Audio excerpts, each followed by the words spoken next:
Hello, my dear student of Standard 9th. Welcome to you another session of chapter number 9, and that is we are going to discuss question answer in it. So, friends, long back ago I had explained you chapter number 9, but question answer are pending. So, question answers are so much that it is going to be covered in the three parts. So first part we are going to discuss 7 question answer that is given in your exercise. Second part we are going to discuss the short notes. I think 5 to 6 short notes are there. And in the third part we are going to discuss the give regions and MCQ. Okay, so get ready. And before that I would like to share something with you. Friends, water is very essential for us. As you can see in background, I have taken some sea background. So water is very essential. If you drink 4 to 5, 3 to 4 liter, then it's okay. If you are not doing any hard work, but if you are doing any physical work, then 4 to 5 liter must be there for your body. And friends, आप जितना पानी consume करोगे हमारे body से toxins निकलते रहते हैं. It is advisable to drink lot of water in the morning and in the day. After the sunset, try to avoid to drink water, but don't consume more. Okay, and so let's get started. Very short and sweet question answer. Hmm. Answer the following questions given below. As I already told you, there are 7 question answers, and I am going to discuss them each of them one by one. So, write in brief about the fundamental rights being incorporated in the Constitution. So here you are supposed to mention the fundamental rights. Okay, done. So the following fundamental rights have been incorporated in the Indian Constitution and given to the citizens. So हमारे पास ये total 6 fundamental rights हैं जो हम लोग अभी one by one आपको सिर्फ नाम याद रखना है. And that set the right to equality, right to freedom, right against exploitation, right to freedom or religion, freedom of religion होना चाहिए, and cultural and education right, and right to constitutional remedies. So friends, आपको यहाँ पर सिर्फ नाम याद रखने and dates it. बहुत शॉर्ट एंड स्वीट क्वेश्चन था ना. वेट, नंबर 2 को देखो. स्लाइड भर के आंसर है, ख़त्म नहीं हुआ है, दूसरी स्लाइड में भी जाना पड़ रहा है. Okay, so see this is a informative question I must say, and आपको यहाँ पर बहुत सारी चीज़ें सीखने को मिलेगी. Describe the importance of the directive principle of state policy. So जो डायरेक्टिव प्रिंसिपल्स है उसका इतना इम्पोर्टेंस क्यों है. नाउ पहले तो हम लोग उसका बैकग्राउंड जान लेते हैं कि क्या है. The directive principle of the state policy are like instrument of instruction. Means यहाँ पे एक तरह बेसिकली उसमें बहुत सारे इंस्ट्रक्शन दे रखी हैं prescribe by the constitution makers to guide the various aspect of the socio-political life of a country, and these are also meant to give the direction to the Indian foreign policy. India की foreign policy कैसी होनी चाहिए, सामाजिक ढांचे में कैसे government को काम करना चाहिए, इकोनॉमी में कैसे गवर्नमेंट पब्लिक से डील करेगी, ये सारी चीज़ें डायरेक्टिव प्रिंसिपल्स में अच्छे से शो की गई है. Point number 1, these principles are meant to guide the policy making by the union and the state government. सो ये दोनों गवर्नमेंट के लिए है, state government and union government. यहाँ पे अगर आपको स्टेट भी आए तो आपको उसको यूनियन गवर्नमेंट बाय डिफ़ॉल्ट समझ लेना है. This are the ideas set by the constitution makers for the future government. तो आने वाली जो फ्यूचर की गवर्नमेंट है उनको एक तरह की गाइडलाइंस प्रोवाइड करता है. Point number 2, this principles objective of the directive principle is to achieve social and economical democracy. So democracy ऐसा नहीं है कि नॉर्मली होनी चाहिए, but social point of view से भी डेमोक्रेसी होनी चाहिए and economic point of view से भी. Okay, without being political democracy is incomplete. So political democracy भी होना चाहिए. डैट मीन्स अगर सिर्फ पॉलिटिकल पार्टीज़ के अंदर अपने अपने डिस्प्यूट्स हो सकते हैं, बट जब कंट्री के प्रोग्रेस की बात आए, डेवलपमेंट की बात आए, तो फिर उनमें कोई तनाव नहीं होना चाहिए. ओके, आगे बढ़ते हैं पॉइंट नंबर 3 पे.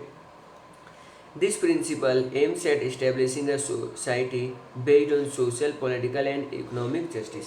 इसका मेन एम क्या है, ताकि हमारा जो सामाजिक ढांचा है वो एकदम अच्छे से काम करे, हमारा पॉलिटिकल जो है वो ठीक से काम करे, एंड सबको इकोनॉमिक जस्टिस मिले, मीन सबके पास एक अच्छी ज़िंदगी होनी चाहिए, एक अच्छी लाइफ होनी चाहिए, पैसे की प्रॉब्लम नहीं होनी चाहिए। एटलीस्ट कोई घर में बीमार पड़ जाए तो उनको ये टेंशन ना हो कि हॉस्पिटल का बिल कौन भरेगा। एटलीस्ट मेडिकल सर्विसेज गवर्नमेंट को फ्री कर देनी चाहिए। ओके, बट फिर कुछ प्राइवेट हॉस्पिटल्स वाले अपनी वॉइस रेस करेंगे। वेल वो कुछ सिलेक्टिव लोगों के लिए हो सकता है, बट मास पॉपुलेशन को हिसाब से देखने जाए तो गवर्नमेंट को मेडिकल सर्विसेज फ्री कर देनी चाहिए, जैसे कि यूरोपियन कंट्रीज़ में होता है। आगे बढ़ते हैं पॉइंट नंबर 4 पे। This aims is an egalitarian and exploitation free society as well as a welfare state. So हमारा ये जो डायरेक्टिव प्रिंसिपल इसलिए बनाए गए हैं ताकि हमारी सोसाइटी एक्सप्लॉयटेशन से फ्री हो। मीन्स यहाँ पे किसी को भी एक्सप्लॉइट ना किया जाए, स्पेशली जो बच्चे होते हैं। ओके, एंड हमारा स्टेट एक वेलफेयर डायरेक्शन में जाए। आगे बढ़ते हैं पॉइंट नंबर 5 पे। There are a number of human rights beside the fundamental rights which are necessary for the fullest development of an individual, such as the right to education. So हमने हमारे constitution ने fundamental rights दिए हैं, fundamental duties दिए हैं, and इसमें भी एक जैसे कि एजुकेशन राइट का इन्होंने एग्जांपल दिया है। This rights find the place in the directive principle state of the policy. तो ये भी उसका ही एक पार्ट गिना जाएगा।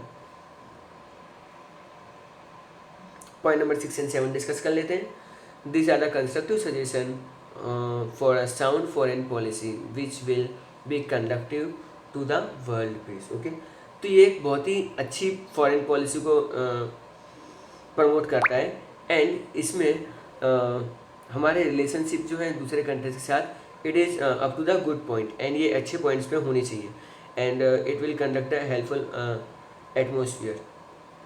Right now just I am giving you an example. Israel and Saudi Arabia में भी एक टाई अप हुआ है, फ्रेंड्स हो गए। So usually Arab countries and Israel की दुश्मनी चलती है, तो भी पूरा अरब वर्ल्ड, अरब कंट्रीज दो पार्ट में डिवाइड हो गया है, सऊदी अरेबिया की साइड और दूसरा सऊदी अरेबिया के अगेंस्ट। बट इंडिया के रिलेशनशिप अरब कंट्रीज से भी अच्छे हैं एंड इसराइल से भी अच्छे हैं, ना कि पाकिस्तान जैसा। पाकिस्तान में ऐसा है कि अरब कंट्री के साथ तो उनके रिलेशनशिप अच्छे ही हैं, मगर इसराइल के साथ अच्छे नहीं हैं। इवन ये लोग तो अपने पासपोर्ट पे लिखते हैं this passport is applicable to the whole world except Israel. Okay, so diplomatically देखने जाए ना तो हम लोग, हमारी फॉरेन पॉलिसी बहुत स्ट्रॉन्ग है। हम हर कंट्री के साथ अच्छे रिलेशनशिप चाहते हैं, बट देर आर फ्यू, एक हमारे वेस्ट में, दूसरा हमारे ईस्ट में। कुछ नेबरिंग कंट्रीज ऐसे हैं जो ऐसा नहीं चाहते हैं। Well it is up to them, देर सवेर भगवान उनको सद्बुद्धि दे। पॉइंट नंबर 7 पे आते हैं। This principle are the not legal obligation for the of the state but their implementation is necessary to achieve the ideas of welfare state and world peace. This are the moral tenets which no government can overlook. तो ये जो principal है ना, ये ज़रूरी नहीं है कि सर गवर्नमेंट को फॉलो करने ही पड़ेंगे, और कोई भी इसके खिलाफ कोर्ट में जाके केस भी नहीं कर सकता। ये एक मोरल वैल्यूज है जिसको कभी गवर्नमेंट मना नहीं कर सकती, अगर उसको सच में डेवलपमेंट करना है तो। This principle are the futuristic and direct the future path. So ये फ्यूचर को ध्यान में रखते हुए बनाई गई है, एंड ये हमको फ्यूचर में एक पाथ शो करती है। Dr. Baba Saheb Ambedkar, the architect of the Indian Constitution, had aptly observed that the directive principle of the fundamental principles is the governance of a country. यानी according to the Baba Saheb Ambedkar, जो directive principles हैं वो हमारे country को कैसे govern करना है ये एक तरीका बताते हैं।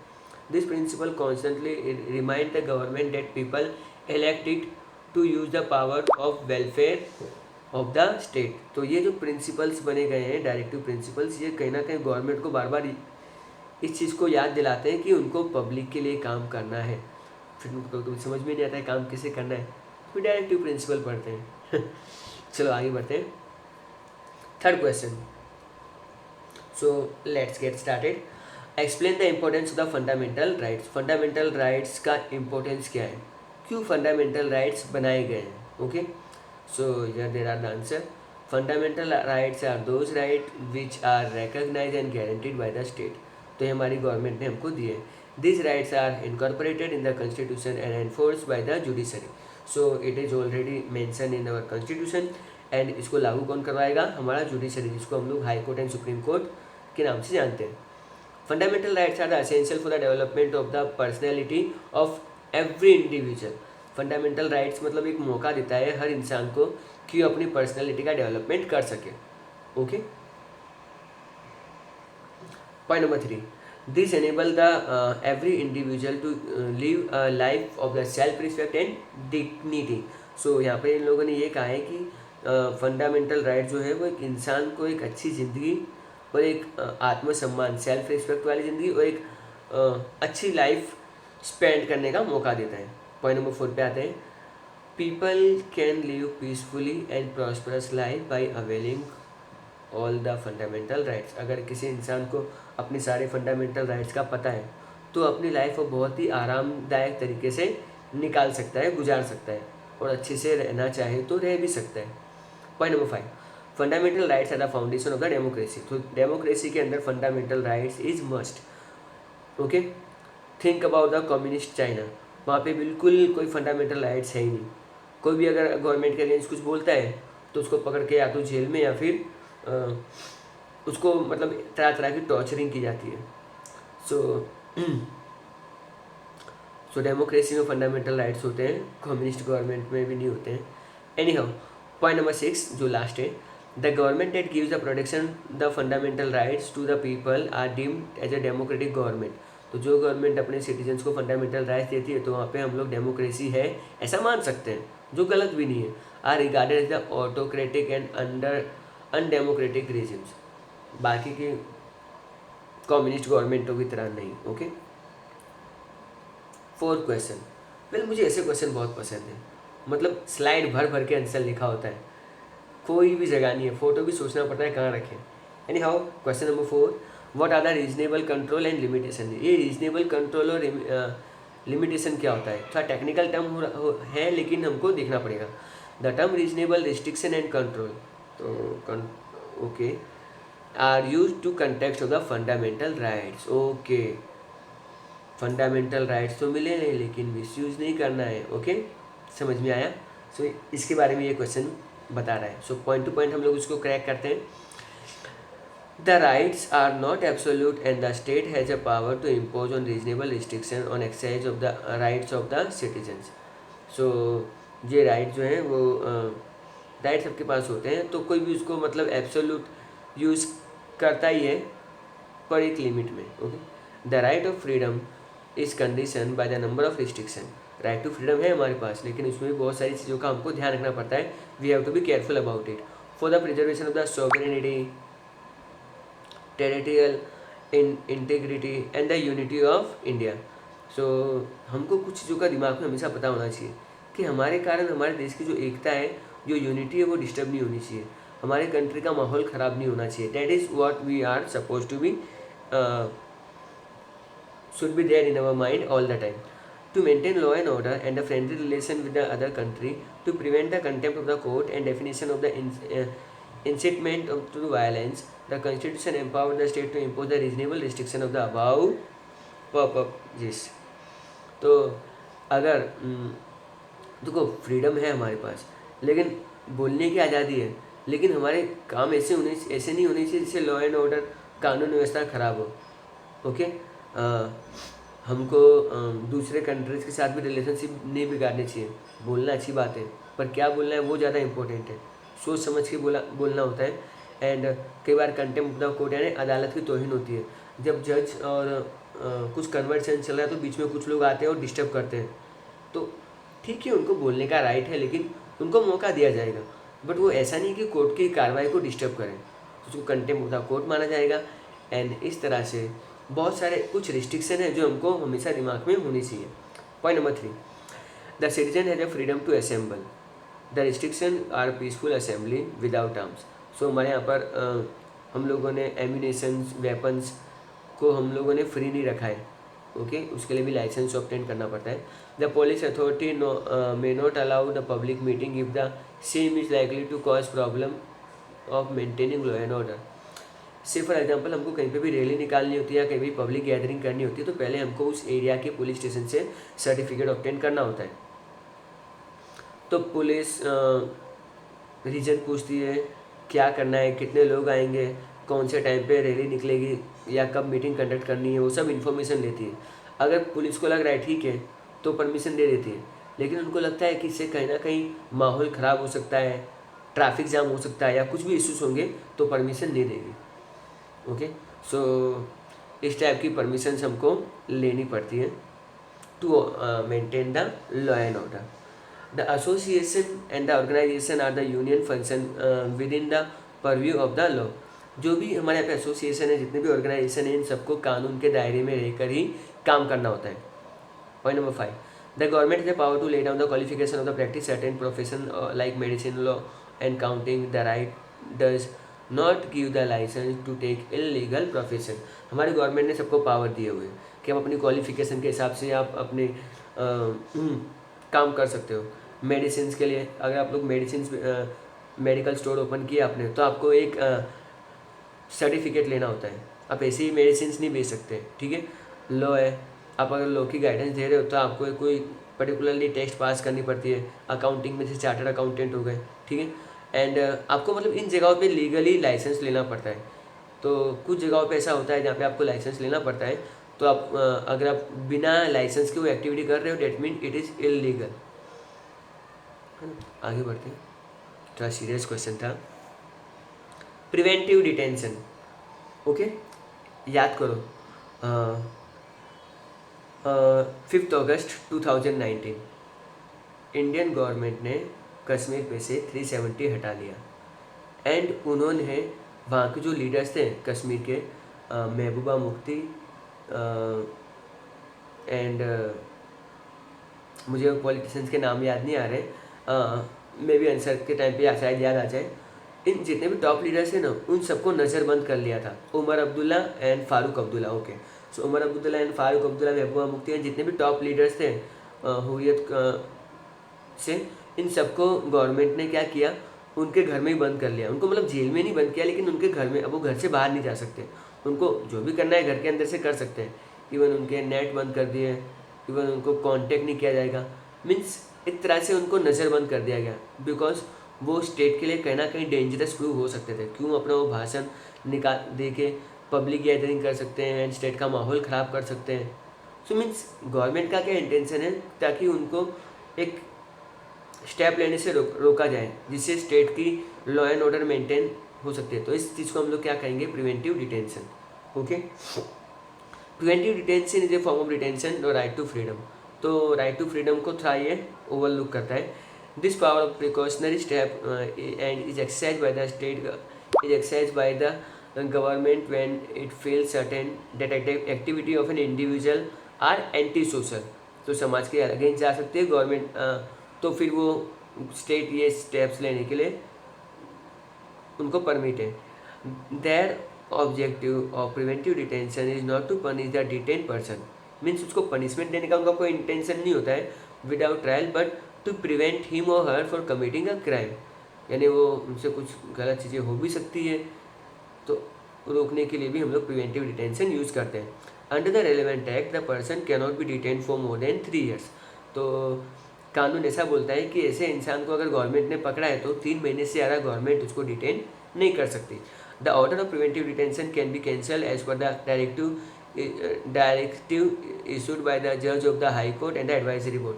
अगर ये जो इंसान है जिसको मतलब गवर्नमेंट ने प्रिवेंटिव डिटेंशन में ले लिया है, तो ये अपनी आवाज़ हाई कोर्ट में रेस कर सकता है, और गवर्नमेंट चाहे तो उसको कैंसिल भी, हाई कोर्ट चाहे तो उसको कैंसिल कर सकते हैं। The final decision regarding the detention of a person is taken by the state government, okay. So these are the fundamental duties. Mention the fundamental duties as mentioned in the constitution. So fundamental duties बहुत बड़ा answer था। Standard 9 की PDF file में से तो copy हो नहीं रहा था, so what I did, standard 8 की टेक्स्ट बुक में से मैंने इसको कॉपी पेस्ट कर दिया है। पहले हेडिंग देख लेते हैं। The fundamental duties of a citizen are rated in the constitution by the 42nd amendment, constitutional amendment act 1976 and this are as follows. Point A, to abide by the constitution and respect its idea and institutional and national flag and national anthem। मतलब हमको अपने constitution के, हमारे national flag की और हमारे national anthem की हमको हमेशा रिस्पेक्ट करनी है। Point B, to cherish and follow the noble ideas which inspired our national struggle of freedom. तो हमको हमारे हर उस फ्रीडम फाइटर की को चेरिश करना है, उनके सेंटिमेंट्स को फॉलो करना है, जो जिसने हमारे देश की फ्रीडम के लिए बहुत ही हार्ड वर्क किया है। They might be human beings, तो they can do the mistake, but ऐसा नहीं है कि फिर हम उसको इग्नोर करें या उसको कुछ बुरा भला करें। We have to respect them at anyhow. To uphold and protect the sovereignty unity of integrity of India. तो पॉइंट सी में ये क्लियर है कि हमको अपने देश की एकता अखंडता के लिए हमेशा केयरफुल रहना चाहिए। To promote the harmony and the spirit of common brotherhood among the all the people of India, transcending religion, linguistic, regional and sectional division, to renounce the practice of derogatory and to dignity of women। हमको सबके लिए भाईचारा रखना चाहिए, चाहे वो कोई भी रिलीजन का हो, कोई भी कास्ट का हो, कोई भी सेक्स का हो या थर्ड कैटेगरी का ही क्यों ना हो, मेल फीमेल के अलावा सबके प्रति हमको सम्मान की भावना रखनी चाहिए। चाहे कोई भी लैंग्वेज बोल रहा है, कोई भी रिलीजन से आता है, कोई भी ग्रुप से आता है, एंड स्पेशली फीमेल्स के लिए तो खास रिस्पेक्ट होनी चाहिए। F point, to value the preserve the rich heritage of our composite culture. हमको अपने कल्चर की, हमारे जो रिच हेरिटेज है उसको हमको संभालना चाहिए। G, to protect and improve the environment, natural environment including the forest, lakes, rivers and wild life and have the compassion for the living creatures. हमको हमारे आसपास के एनवायरमेंट को प्रोटेक्ट करना चाहिए, हमको एनिमल्स को नुकसान नहीं पहुंचाना चाहिए, हमको ऐसे कोई भी काम नहीं करने चाहिए, और नेचर के प्रति हमको थोड़ा हेल्पफुल होना चाहिए, ना कि हम लोग रिवर्स और लेक्स गंदे करें, तो हम लोग फिर अपने आप को अच्छे सिटीजन्स नहीं बोल सकते। H, to have a scientific temper, humanism and spirit of inquiry and reforms. So say for example हमको अंधविश्वास से दूर रहना चाहिए। होता है ना, बहुत सारे कुछ लोग ऐसे होते हैं जो बच्चा बीमार होता है तो डॉक्टर के पास नहीं जाते, तांत्रिक के पास जाते हैं। कम ऑन यार, we are in 21st century, so we can't do such kind of stupid things in our life. Now point I, to safeguard the public property and to absorb the violence। Violence को give up करना है and public property को at any cost destroy नहीं करना है, because public property is build from our money only which we are giving to the government in the form of the taxes. To strive toward the excellence in all the sphere of an individual and collective activity, so that the national constantly rise to higher level of endeavor and achievement end। हम जो भी field में हमको उसमें excellence हासिल होना चाहिए। For example I am teaching, that means मुझे टीचिंग के सारे एक्सपीरियंस होने चाहिए। अगर मुझे कहा जाए कि आपको बोर्ड पे जाके पढ़ाना है तो बोर्ड का यूज़ करके भी पढ़ा सकता हूँ। अगर मुझे कहा है कि आपको विदाउट टेक्स्ट बुक पढ़ाना है तो मैं उसके लिए भी रेडी हूँ। अगर मुझे कहा है कि ऑनलाइन पढ़ाना है तो मैं ऑनलाइन भी पढ़ा सकता हूँ। वेल मुझे सारे तरीके आने चाहिए, because I am a teacher and मुझे अपने फील्ड का सारा नॉलेज होना चाहिए। एक्सीलेंस तो एटलीस्ट होना ही चाहिए। तो आप अगर ऐसे लोग जो होते हैं वो देश के लिए एसेट्स होते हैं। ओके, आगे बढ़ते हैं। जो लास्ट पॉइंट है that is to provide the opportunity for the education by the parents and guardians to his child and ward between the age of 6 to 14 years as a case may be. तो 6 to 14 years के बच्चों को right to education है, तो उनको पढ़ने लिखने देना चाहिए, ना कि उनसे कोई काम वाम करवाना चाहिए। And the last question of the day जो बहुत ही शॉर्ट एंड स्वीट है, mention the rights under the minority provision. Minority provision क्या है, उसके अंदर उनके क्या राइट्स बनते हैं। The constitutional provision to protect the rights of the minorities are, number 1, the minorities are given the right to establish and manage the educational institute to preserve their culture, language, script and religion. तो जो minorities होती हैं उनके लिए government उनको permission देती है कि अपने एजुकेशनल इंस्टीट्यूट ओपन कर सकते हैं अपना कल्चर बचाने के लिए। Right now I am in Gujarat, so मैं गुजरात से वीडियो शूट कर रहा हूँ। But in Gujarat also there is a place at Maninagar where Tamil school is also there. So Tamil people what they do, वो अपना तमिल लैंग्वेज को बचाने के लिए कर रहे हैं। There are few schools of the Marathi also. So इस तरह से गवर्नमेंट उनको परमिशन देती है एंड इसको हम लोग माइनॉरिटीज़ कहेंगे। Some Christian schools are also there. आगे बढ़ते हैं, not in Ahmedabad but most of the schools are Christians only in our country। Second point, the state shall give grant financial assistance to this institution without making discrimination। तो इनको government थोड़ी financial help भी करती है। The state shall pay adequate compensation while acquiring their property and इनको property acquire करने में भी गवर्नमेंट इनको हेल्पफुल रहती है। So friends, these are our chapter number 9 part 1 and part 2 we are going to discuss all the short notes, and in part 3 we are going to discuss 10 give reasons and MCQs। okay, So you guys are amazing. Keep watching, keep learning. Bye everyone.